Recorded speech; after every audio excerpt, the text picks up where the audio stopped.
भारतीय नौसेना की तीसरी परमाणु संचालित बैलिस्टिक मिसाइल पनडुब्बी का क्या नाम है, जिसे 3 अप्रैल 2026 को कमीशन किया गया? आईएनएस अरिधमन। यह अरिहंत श्रेणी की दूसरी और भारत की तीसरी परमाणु पनडुब्बी है। यह भारत की न्यूक्लियर ट्रायड जल, थल और नभ से परमाणु हमला करने की क्षमता को मजबूत करती है। हाल ही में भारतीय नौसेना में शामिल किया गया आईएनएस तारागिरी किस प्रोजेक्ट के तहत निर्मित एक स्टील फ्रिगेट है? Project 17A। आईएनएस तारागिरी उन्नत रडार और ब्रह्मोस मिसाइल प्रणाली से लैस एक स्वदेशी युद्धपोत है। भारत सरकार ने पूरे देश में E20 पेट्रोल लागू करने का लक्ष्य कब तक के लिए रखा है? अप्रैल 2026। E20 का अर्थ पेट्रोल में 20% इथेनॉल का मिश्रण। इसका उद्देश्य कच्चे तेल के आयात को कम करना और प्रदूषण घटाना है। खेलो इंडिया ट्राइबल गेम्स 2026 में कौन सा राज्य समग्र चैंपियन बना? कर्नाटक। इस प्रतियोगिता में उड़ीसा दूसरे और झारखंड तीसरे स्थान पर है। इसमें तीरंदाजी, फुटबॉल और हॉकी जैसे खेल शामिल थे। हाल ही में नियम ओसोरिन उचरल किस देश के नए प्रधानमंत्री नियुक्त हुए हैं? मंगोलिया। भारत और मंगोलिया के बीच हाल ही के वर्षों में रक्षा और ऊर्जा क्षेत्र में सहयोग काफ़ी बढ़ा है। हाल ही में किस प्रसिद्ध भारतीय चित्रकार की पेंटिंग यशोदा और कृष्णा 167.20 करोड़ के रिकॉर्ड मूल्य में बिकी है? राजा रवि वर्मा। राजा रवि वर्मा को भारतीय कला के इतिहास में आधुनिकता और परंपरा के संगम के लिए जाना जाता है। IRDAI ने वित्त वर्ष 2026-27 के लिए किन कंपनियों को घरेलू व्यवस्थित रूप से महत्वपूर्ण बीमाकर्ता घोषित किया है? उपरोक्त सभी। DS द्वितीय उन बीमा कंपनियों को कहा जाता है जो देश की अर्थव्यवस्था के लिए इतनी महत्वपूर्ण है कि उनका विफल होना पूरे बाजार को संकट में डाल सकता है। अंतर्राष्ट्रीय नवीनकरणीय ऊर्जा एजेंसी की रिपोर्ट के अनुसार नवीनकरणीय ऊर्जा क्षमता में भारत का विश्व में कौन सा स्थान है? तीसरा। चीन और अमेरिका के बाद भारत दुनिया का तीसरा सबसे बड़ा नवीनकरणीय ऊर्जा बाजार बन गया है। CBSE ने शैक्षणिक सत्र 2026-27 से कक्षा 3 से 8 तक के छात्रों के लिए कौन सा नया पाठ्यक्रम अनिवार्य किया है? AI और कंप्यूटेशनल थिंकिंग। इसका उद्देश्य छात्रों में शुरुआती स्तर से ही तर्क शक्ति और तकनीकी समझ विकसित करना है। वर्ल्ड एंटी डोपिंग एजेंसी की रिपोर्ट के अनुसार डोपिंग के कारण सबसे ज़्यादा एथलीट सस्पेंड होने के मामले में भारत का कौन सा स्थान है?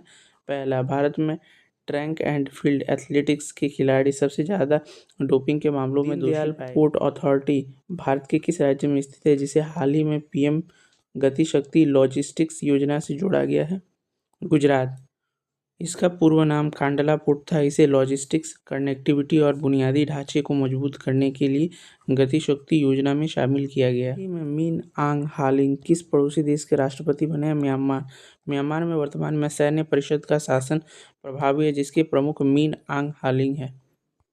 केंद्र सरकार ने हाल ही में किस भारतीय शिक्षण संस्थान को डीम्ड यूनिवर्सिटी का दर्जा प्रदान किया है? NCERT को। डीम्ड यूनिवर्सिटी बनने के बाद अब NCERT स्वयं की डिग्री और पोस्ट ग्रेजुएट कोर्स शुरू करने के लिए स्वतंत्र होगी। भारतीय रिजर्व बैंक ने रुपए की स्थिरता के लिए किस विदेशी बाजार पर नई पाबंदियां लगाई है? ऑफशोर रुपया डेरिवेटिव मार्केट। रुपए का ऑफशोर व्यापार मुख्य रूप से सिंगापुर और लंदन जैसे अंतर्राष्ट्रीय केंद्रों में अधिक होता है, जिसे नियंत्रित करना RBI का लक्ष्य है। 17A के तहत निर्मित INS तारागिरी पर मुख्य रूप से कौन सी मिसाइल प्रणाली तैनात की गई है? ब्रह्मोस मिसाइल। यह दुनिया की सबसे तेज सुपरसोनिक क्रूज मिसाइल है, जो इस युद्धपोत को अत्यधिक घातक बनाती है। भारत की परमाणु क्षमता को पूरा करने वाली पनडुब्बियां किस गुप्त प्रोजेक्ट का हिस्सा रही है? ATV project. इसी प्रोजेक्ट के तहत भारत ने स्वदेशी परमाणु पनडुब्बियां अरिहंत श्रेणी का निर्माण किया है। भारत में लागू E20 पेट्रोल मिश्रण का सही आधार क्या है? 20% इथेनॉल प्लस 80% पेट्रोल। इथेनॉल को गन्ने और अनाज से बनाया जाता है, जिससे प्रदूषण कम होता है और तेल आयात पर निर्भरता घटती है। नवीनकरणीय ऊर्जा के क्षेत्र में भारत वैश्विक स्तर पर किस स्थान पर है? तीसरे। सौर और पवन ऊर्जा के मामले में भारत दुनिया के शीर्ष देशों में शामिल हो गया है। कंप्यूटेशनल थिंकिंग को स्कूली शिक्षा में अनिवार्य करने का सुझाव किस नीति के तहत दिया गया है? नई शिक्षा नीति 2020। इसके तहत छात्रों को भविष्य की तकनीक जैसे AI और कोडिंग के लिए तैयार किया जा रहा है। राजा रवि वर्मा की पेंटिंग यशोदा और कृष्णा की रिकॉर्ड नीलामी किस अंतर्राष्ट्रीय नीलामी घर में हुई?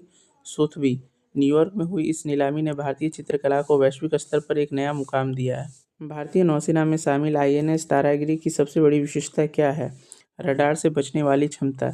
स्टील हेल्थ तकनीक के कारण यह दुश्मन के रडार की पकड़ में आसानी से नहीं आता है। भारत की सर्वोत्कृष्ट रिन्यूएबल एनर्जी क्षमता में दुनिया का तीसरा सबसे बड़ा मार्केट बन गया है 2025। भारत ने अपने निर्धारित लक्ष्यों को समय से पहले प्राप्त कर के लिए तेजी से काम किया है। खेलो इंडिया ट्राइबल गेम्स का आयोजन मुख्य रूप से किन क्षेत्रों की प्रतिभा को निखारने के लिए किया गया?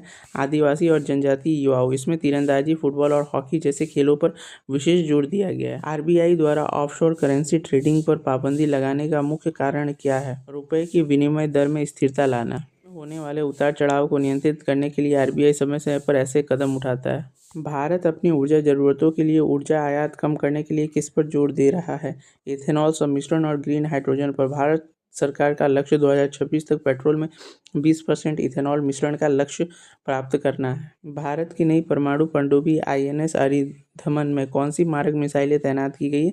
K-15 और K-4 बैलिस्टिक मिसाइलें। ये मिसाइलें पानी के अंदर से दुश्मन के ठिकानों पर सटीक हमला करने में सक्षम है। IRENA international renewable energy agency का मुख्यालय कहाँ स्थित है? Abu Dhabi, UAE.